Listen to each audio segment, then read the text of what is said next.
Festival tea metro spaces వారు అన్ని major metro stations లో మే 4th లాంచ్ చేయబోతున్నారు. బల్క్ ఆర్డర్ కోసం ఈ నెంబర్స్ కి కాల్ చేయండి. ఆమెలో మానవత్వం, మాతృత్వం చనిపోయింది. నవమాసాలు కడుపులో బిడ్డను మోసింది, కన్నింది.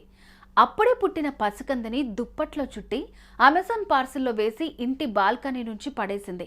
చెత్తేరుకునే వాళ్ళు ఆ డబ్బాను తీసుకెళ్తారని, తానిక సేఫ్ అని అనుకుంది. కానీ ఆమె చేసిన చిన్న తప్పే ఆమెను పట్టించింది. అసలేం జరిగింది? ఆ తల్లి బిడ్డను ఎందుకు చంపింది?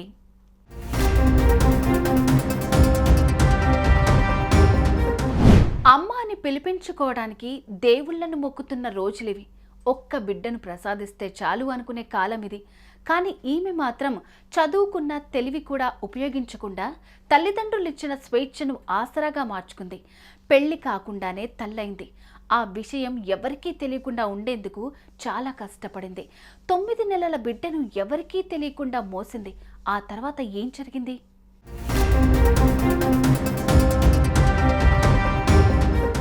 కేరళలోని కొచ్చిలో ఉన్న పనంపిల్లి ప్లాంట్ కాంప్లెక్స్లో ఎర్నాకులంకు చెందిన ఓ వ్యాపారి గత 15 ఏళ్లుగా నివాసం ఉంటున్నాడు.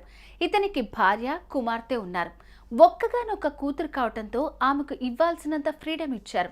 ఆమె ఏమడిగినా కాదనకుండా కళ్ల ముందుంచారు. ప్రేమగా చూసుకుంటూ ఆమె ప్రపంచం అన్నట్లుగా బ్రతుకుతున్నారు. ఆ యువతి కొచ్చిలోని ఇంటర్ వరకు చదివింది. ఆపై బెంగళూరులో గ్రాడ్యుయేషన్ పూర్తి చేసి ప్రస్తుతం కొచ్చిలో MBA చదువుతోంది.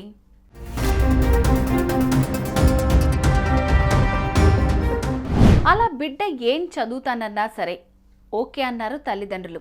ఈ క్రమంలో ఆమెకు ఓ వ్యక్తితో పరిచయం ఏర్పడింది. అది కాస్త శారీరక సంబంధానికి దారితీసింది. ఫలితంగా యువతి గర్భవతి అయింది.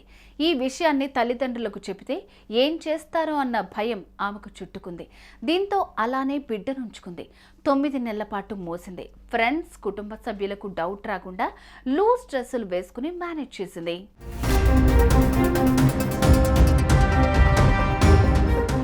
సడన్ గా ఆమెకు పురిటి నొప్పులు మొదలయ్యాయి.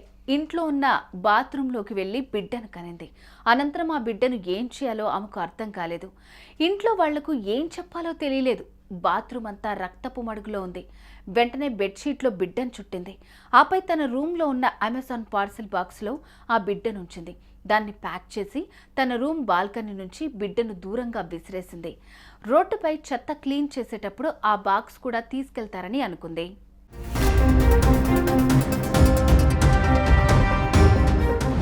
కానీ ఆమె బాక్స్ విసరగానే అందులో ఉన్న బిడ్డ బయటపడి తలకు గాయమైంది. ఇది గమనించిన స్థానికులు పోలీసులకు సమాచారం ఇచ్చారు.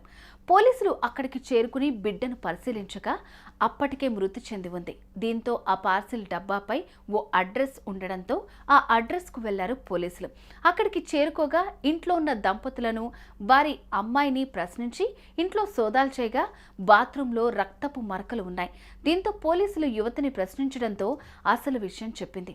ఓ వ్యక్తి తనను హింసించి శారీరకంగా దగ్గరయ్యాడని, అతని వల్లే తాను గర్భం దాల్చినట్లు తేలింది. ఆమె సెల్ ఫోన్ సీజ్ చేసిన పోలీసులు అన్ని కోణాల్లో విచారణ జరుపుతున్నారు. పసికందును చంపినందుకు గాను యువతిని అరెస్ట్ చేశారు. ఆమెపై పలు సెక్షన్ల కింద కేసు నమోదు చేశారు.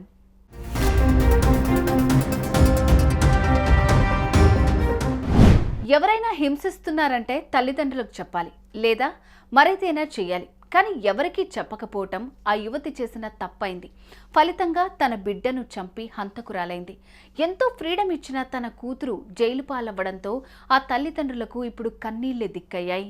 సుమన్ టీవీలో మీ పర్సనల్ అండ్ బిజినెస్ ప్రమోషన్స్ కోసం కింది నెంబర్కి కాంటాక్ట్ చేయండి.